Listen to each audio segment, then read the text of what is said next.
It's after 10 a.m. and I'm still awake, so I'm going to do one more video. This one will be part 4. Okay, the last post was 3 months in from March 22nd. Put this over here. The next post is also from March 22nd, I guess later that day. So I was still 3 months in. He baited me. He baited me with the love he knew I had for him. Baited me with his knowledge that if he asked me to do anything with him, I would. He baited me right out of the house so he could do this horrible thing. He had his note written, his story to get me out of the house, busy, and then go back into the house without me. I'll be right back. He knew he would never be back. He baited with me with my huge love for him and my great joy of doing things with him. I went out to his grave about 30 minutes ago, watered the grass, cried and yelled at him to come in and undo this and come in the house. I want my child. The next one, April 4th, 2016. So, the day before Logan's birthday. Tomorrow, my sweet child would have been 17 years old. Now he is forever 16. I had a really bad March 20th at my 3-month mark. That bad day has continued. I feel like I've done this pain long enough, and I don't want to do it anymore. I'm understanding how Logan felt. Daily pain that will never end. I wake up in intolerable heartache, and I go to bed with physical heartache. I cry on and off all day, every day. I go to Logan's grave at least once, sometimes several times a day. Some days I force myself to breathe in and out for the benefit of others. I lay in bed awake for hours in the mornings before I force myself to stop crying, take a deep breath, light a cigarette, and get up. The pain, sorrow, guilt, and anger intersect throughout every minute of the day. Thank God for meds, so at the end of the day, I can have a few hours of time I am unaware of this horrible truth that I am in. Although now there are the nightmares. It is not getting easier. It is not getting better. I am beginning to realize it will not get easier. It will not get better. The pain will continue to push further and further into my chest. I know I am luckier than a lot of people. During the Holocaust, people saw their entire family massacred in front of them and had to watch in silence for their own survival. I would always tell Logan, things could be worse. You could be Jewish in Poland in 1939. I realize now what a stupid thing that was to say to him. Just because others have suffered does not at all diminish your own pain. Sorry, I've got allergies going here. Some Jews bit cyanide capsules to avoid horrific, long, drawn-out deaths. That's what Logan did. He bit the cyanide capsule. He avoided all the pain he didn't want to bear. I didn't walk in his shoes. I didn't feel his pain. I didn't have to live his life. It was his life. It was his choice. He forced himself to breathe in and out for the benefit of others, and maybe any glimmer of hope he had for his pain to diminish. Then he decided enough was enough. It was his choice, not mine. I have to respect his choice, but I do not have to like it. Now I feel his pain and hopelessness. I feel it in every cell of my body.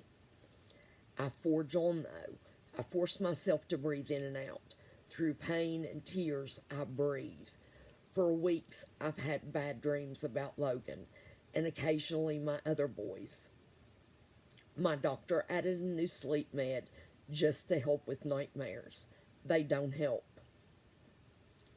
I'm in a nightmare both awake and asleep. It is never ending.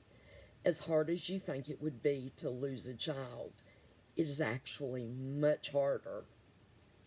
My baby, my youngest boy, my child that lived at home, his belongings still all sit where he left them, his room untouched. I want my child.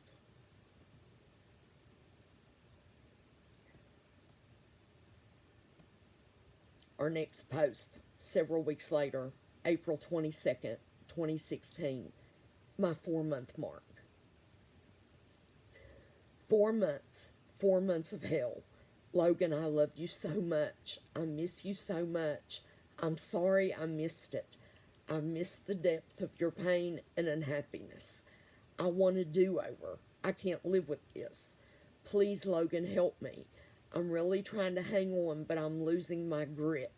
Logan, help me. I'm sorry I let you down. I should have known. I should have done better. You know I'm sorry I didn't do better. Please help me. I love you more than the breath in my body. This is 2 months later. June 26th, 2016. 6 months and 4 days.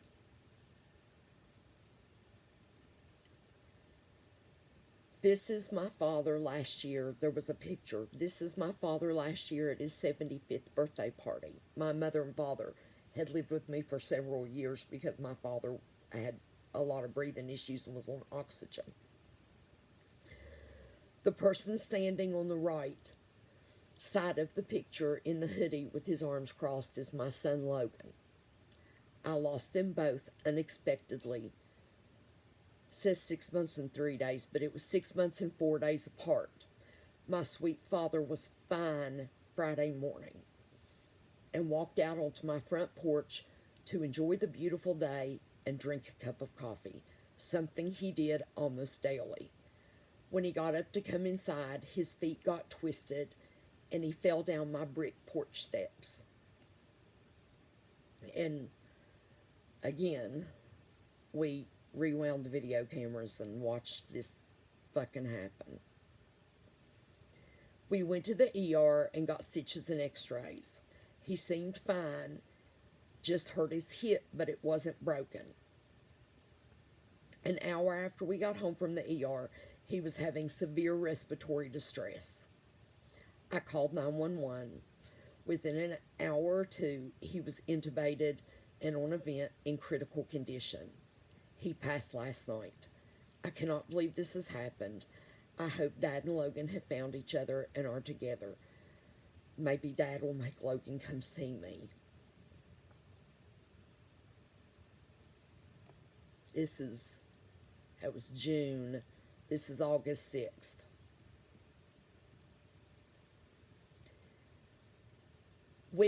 The first letter we got from the organ donation people made it sound like maybe the little girl that was 14 at the time that had got his heart and lungs had maybe not made it through surgery. We knew she was really weak, so we thought maybe she had not made it. But anyway, this is 7.5 months after Logan's death. I got this letter yesterday and cried tears of joy for the first time in 7.5 months. I honestly thought until yesterday that his heart-lung recipient didn't make it. All I knew is that it was a teenage girl, and we were told December 23rd that she was first on the waiting list, and that she had 2 to 3 days left to live, and that she was a match. I didn't want her to die on Christmas. Then I believed that she had not made it after her transplant surgery. I thought her parents had kissed their child goodbye on Christmas Eve, just like I had done my Logan. I wondered where she was buried, wondered where Logan's heart and lungs had been laid to rest. And then yesterday I got this letter, and on Facebook, of course, there's a picture of the letter, saying that she was recovered and out of the hospital. It was like hitting the lottery of the heart. Logan's heart beat. His little pristine lungs breathed blessed air in and out. His kidney filtered the blood of people he gave these Christmas Eve gifts to, as does his beautiful, healthy liver. His pancreas, the underestimated pancreas, it watches the blood and produces insulin.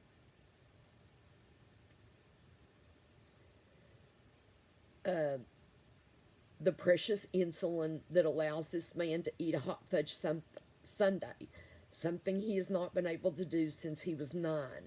Logan made an impact on these people and everyone that they will impact. All right, that was August.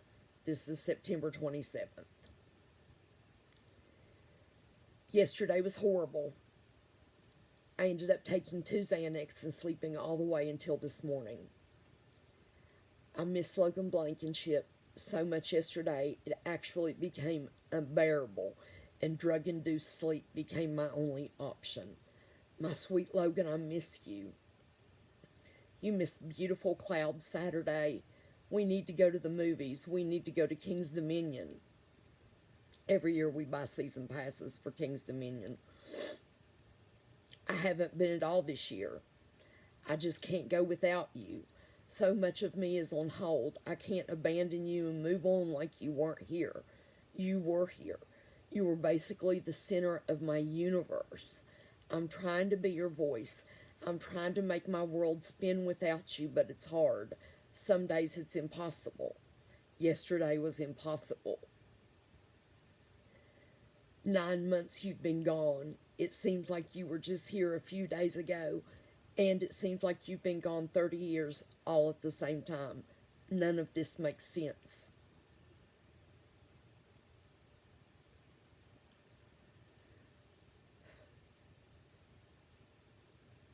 I don't know how. I mean, I could understand that before I lost the child, I wouldn't have understood how actually horrific it was. You know, it's so bad. And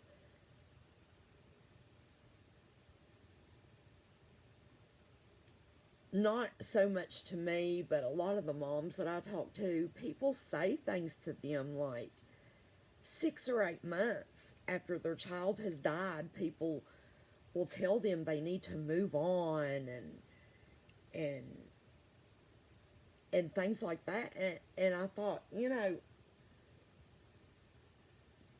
that these people, a lot of these people have children that say these things to parents. And I thought, how do people honestly think a mother can lose her 12-year-old or 16-year-old or 20-year-old or 30-year-old and 6 months later just move on with their life like those children just, you know, oh, I miss him, you know, and go on like their world has not been fucking shattered. You know, the word I always use, there's not a word for it. You know, if your parents die, you're an orphan. If your spouse dies, you're a widow or a widower. There is no word for a mother that has lost a child, or even, I mean, a parent that has lost a child, but because that shit's not supposed to happen. And I don't see how the word I use though is annihilated. I wasn't sad, I wasn't grieving, I wasn't upset. My fucking world was annihilated. It was destroyed. So this is video 4.